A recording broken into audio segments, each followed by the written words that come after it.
Every haunting seems to begin the same way: a strange noise, a shadow that doesn't belong, or a dream that's too vivid to ignore.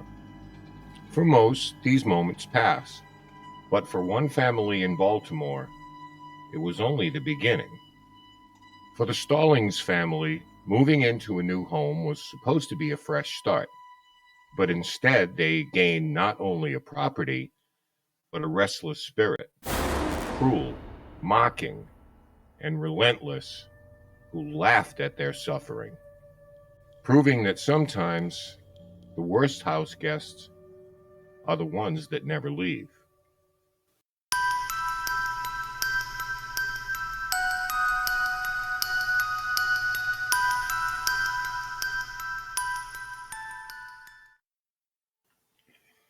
In 1965, Ron and Nancy Stallings thought they had found the perfect home: a large Baltimore row house, old but full of potential, with room for their children and space for their lives to grow. The price was almost too good to be true, and perhaps they would learn later that was the first warning sign. When they signed the papers, the seller gave them a strange and unsettling farewell. "I hope you're good fighters." At the time, Ron and Nancy laughed it off. Maybe it was a neighborhood joke. Maybe the old man was eccentric. Little did they know at the time that his words would prove to be prophetic. At first it was just oddities: faucets that turned themselves on at night, lights that flickered without cause. The radio would suddenly flip stations, blasting static until someone turned it off. Small items were found in places no one remembered putting them. Ron, ever the practical one, chalked it up to faulty wiring or just a drafty house. But Nancy wasn't so sure. She felt watched. Even while unpacking, she'd catch herself glancing over her shoulder, convinced someone was standing right behind her. But the most unsettling signs came via Nancy's dreams. Night after night, she dreamed of fire. In her visions, she saw her family trapped as flames consumed the house. And in the middle of the chaos stood an elderly woman, laughing. That laugh burned into Nancy's memory, cruel, mocking, and triumphant. When she awoke, the terror lingered as if the dream had followed her back into the waking world. The activity grew more intense. The children told their parents they heard voices, soft whispers in rooms where no one stood. Sometimes they would see handprints on the walls, fresh and smudged, though no one had touched them. The family dog, normally playful, began acting strangely. It growled at empty doorways, refused to enter certain rooms, and on more than one occasion, cowered as if something invisible loomed over it. Then came the laughter. That same cackling voice from Nancy's nightmares began to echo through the house. The family would hear it in the dead of night, a mocking, gleeful laugh that sent chills through their bones. Friends and neighbors visited, but most dismissed what the Stallings described. Old houses make noise, they said. But visitors too began noticing unsettling things: sudden chills, the feeling of being stared at, shadows darting across rooms. For the Stallings, denial was no longer possible. Something was alive inside their house. As the disturbances escalated, Nancy and her brother decided to dig into the house's past. They learned of a woman who had once lived there decades earlier. She was remembered as a cruel, domineering figure, a woman who had owned slaves, who treated others with vicious authority. Local rumor held that she delighted in controlling those around her, and that death had not loosened her grip. The story went further. Tragedy had visited the house more than once. sudden deaths, mysterious accidents, and unexplained sorrow. The neighbors whispered that the old woman's spirit remained, feeding on fear, determined to drive out anyone who dared live in her home. The Stallings realized what they were facing, the spirit of a woman who refused to let go. Terrified, the Stallings sought outside help. Ron had told a co-worker about what was happening and was told that he could get help through a newspaper contact his colleague had made.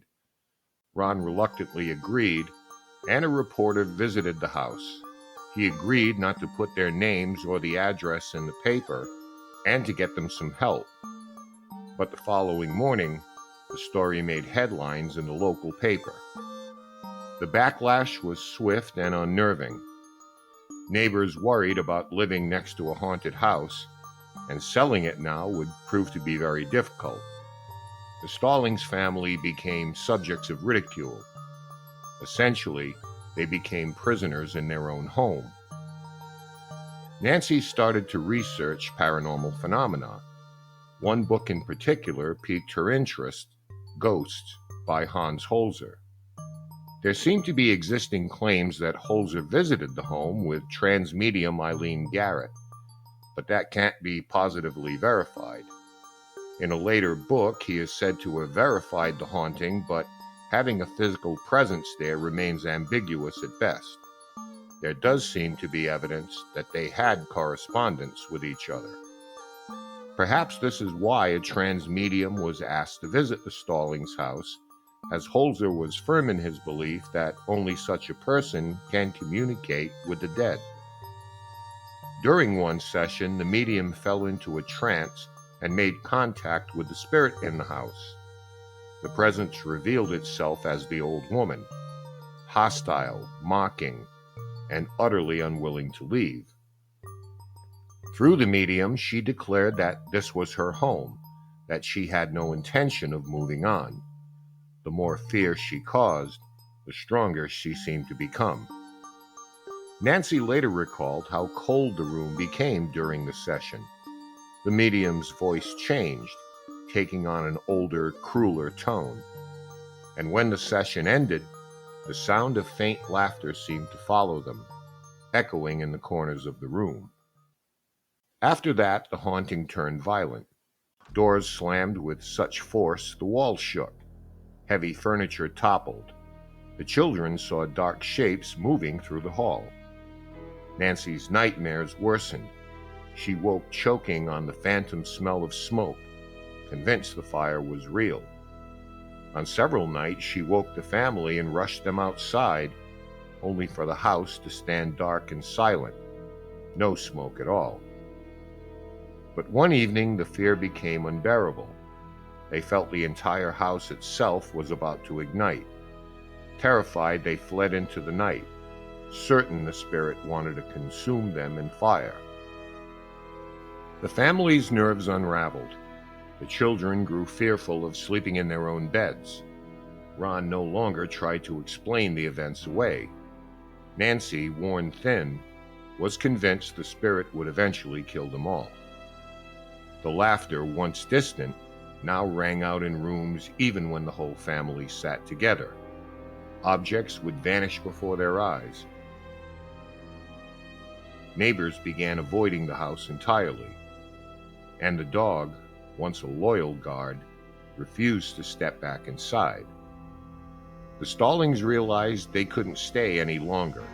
Whatever haunted that home didn't want them there, and no amount of prayer, pleading, or professional help seemed capable of banishing it. After months of torment, Ron and Nancy made the hardest decision of their lives. They packed what they could, and they left. They abandoned the house entirely and never returned. For the Stallings, leaving was the only way to survive. For their children, it was the only way to escape the terror that had consumed their lives. Today, the Stallings family haunting is remembered primarily through the television series A Haunting, in the episode Echoes from the Grave. It presents the events as they were told by the family. The laughter, the dreams, the violent manifestations, and the decision to leave. But skeptics raise questions. Independent records, police reports, newspapers, or court filings are scarce.